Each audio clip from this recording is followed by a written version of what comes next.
पैर के ऊपर प्लास्टर लगने के बाद जब प्लास्टर हटा तो घुटना जाम हो गया, आखिर क्या करें। आज हम इसी बात करेंगे। मेरा नाम डॉक्टर मनु वोरा, मैं एक ऑर्थोपेडिक सर्जन और आर्थोपेडिक एक्सपर्ट हूँ। Team ortho sport, Gurgaon, Bombay, Bangalore.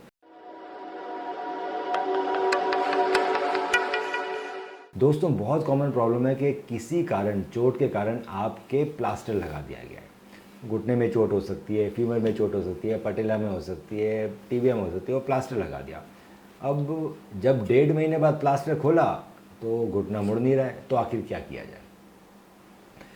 इसके अंदर दोस्तों बड़ी ही सिस्टमेटिक वे से अप्रोच करना बहुत ज़रूरी है। तो सबसे पहले जब अगर कोई मेरे पास कोई आता है पेशेंट जिसका घुटना जाम हो रखा है, तो मैं क्या करता हूँ, आज मैं यही बताऊँगा और यही करना चाहिए। सारे डॉक्टर्स यही करते हैं। इस वीडियो को एंड तक देखें ताकि आपको पूरी जानकारी मिले। सबसे पहले देखा जाता है कि आखिर किस चीज़ के लिए प्लास्टर लगा था। क्या उसको नी में मेनिस्कस इंजरी या लिगामेंट के कारण प्लास्टर लगा था, या एमसीएल एलसी के कारण प्लास्टर लगा था, या उसे कोई फ्रैक्चर हो गया था उसके कारण प्लास्टर लगा था। पटेला में हो सकता है, फीमर में हो सकता है, टीबिया में हो सकता है।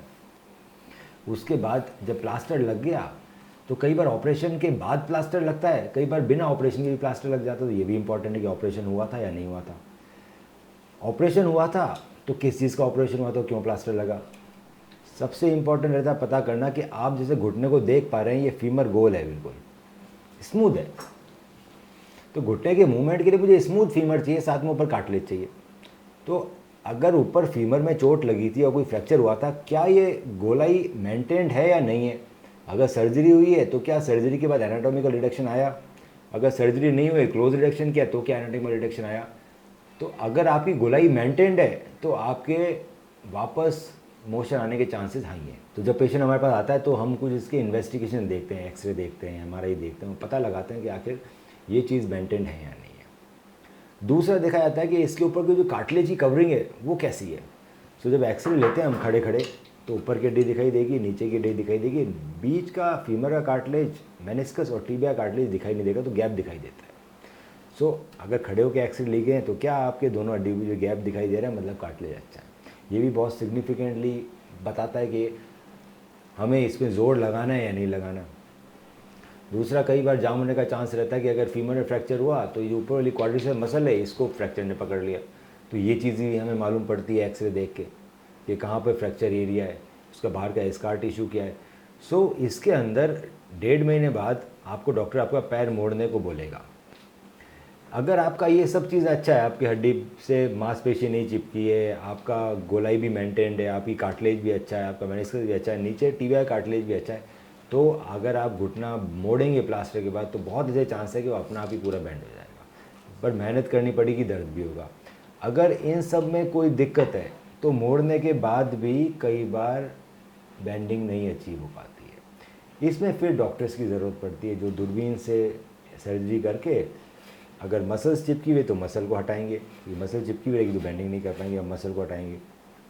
अगर आपस में रेशे आ गए हैं घुटने के अंदर, फीमर और टीबिया भी है, तो वो भी कट करेंगे आर्थोस्कोपी की सर्जरी से, और आपका घुटना मोड़ा जाएगा। घुटना मोड़ने की जो सर्जरी है उसमें आखिर कितनी गारंटी है घुटना मुड़ जाएगा। दोस्तों, गारंटी निकालना बहुत मुश्किल है, क्योंकि हर पेशेंट अलग होता है। किसी का ऊपर से हड्डी टूटी है जिसने मांसपेशी पकड़ रखी है, किसी की फीमर टूट गई है, यहाँ पर स्टेप है, किसी की और एक्स्ट्रा हड्डी बन गई है, किसी की टीबिया टूट गई है, टीबिया की हड्डी ऊपर आ गई है, तो ये मुड़ नहीं रहा।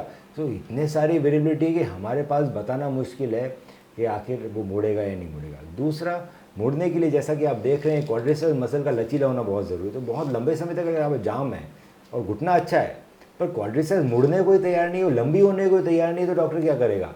अगर मैं आपको बोलूँ कि अभी आप लेग स्प्लिट करके बताओ जैसे कि कराटे वाला करता है, क्या आप कर पाओगे एक दिन में। तो अगर आप वो चीज़ एक दिन में नहीं कर पा रहे क्योंकि आपकी मांसपेशियाँ टाइट है, वहीं जो कराटे कर रहा है, जो जिम्नास्ट कर रहा है बचपन से, उसकी मांसपेशियाँ लूज है तो फटाक से कर लेता है।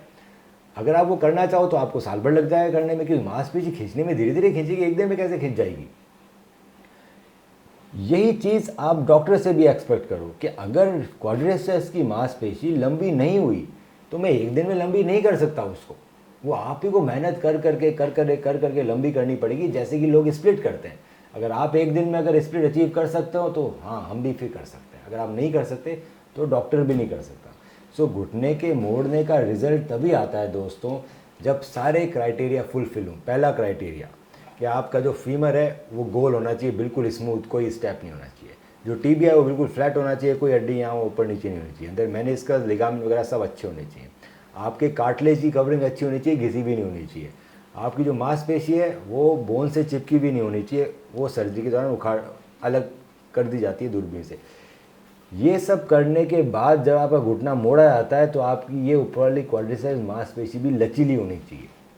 अगर ये नहीं खींची तो परक्यूटेनियसली थोड़ा बहुत करके हम लंबा कर सकते हैं, पर पूरा काट के पूरा लंबा करने को बोलते हैं जेड प्लास्टी, या बहुत अलग अलग तरह की सर्जरी होती है, वो ओपन सर्जरी होती है। वो करने के बाद इतना बड़ा चीरा लगता है और दोबारा 1.5 महीने का प्लास्टर लग जाता है, तो उसमें जाम होने के चांसेस भी अच्छे खासे रहते हैं। तो दोस्तों, अगर आपका घुटना जाम है तो उसमें एक ट्राई ज़रूर बनता है घुटने मोड़ने का, और बहुत सारे पेशेंट हैं जिनका घुटना पूरी तरह से मुड़ गया है।